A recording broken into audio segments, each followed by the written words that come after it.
Representative Glenn Grell has put forth a proposal that would allow the state to borrow up to $9 billion from the bond market to make an immediate dent in the $47 billion in unfunded pension liabilities, and he would create a new category of benefits for future hires. Eric, that's from your article. Yeah, sure. Representative Grell, he's been working on this for a while. He's kind of the point guy in the House on pension issues, and he released his plan a couple of weeks ago, and basically what it would do is it would create a new sort of what they call a hybrid plan. It's still a defined benefit plan similar to the current pension plan, but it has a different sort of structure to it and a little bit lower benefits that in the long run would save some money. And the big thing that he has, and there's been other proposals out there about changing benefit structures in the past. That was part of the governor's plan. The big new part of Grell's plan, as you mentioned, is the $9 billion that the state would be allowed to borrow.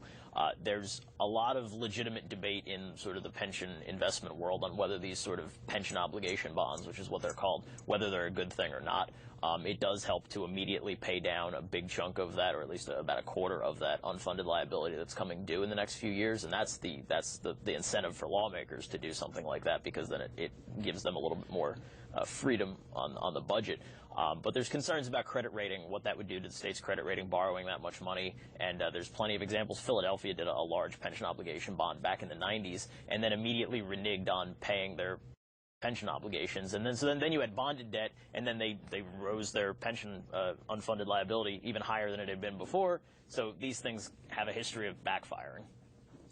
It's difficult for me to see that Governor Corbett would go for the borrowing part of that.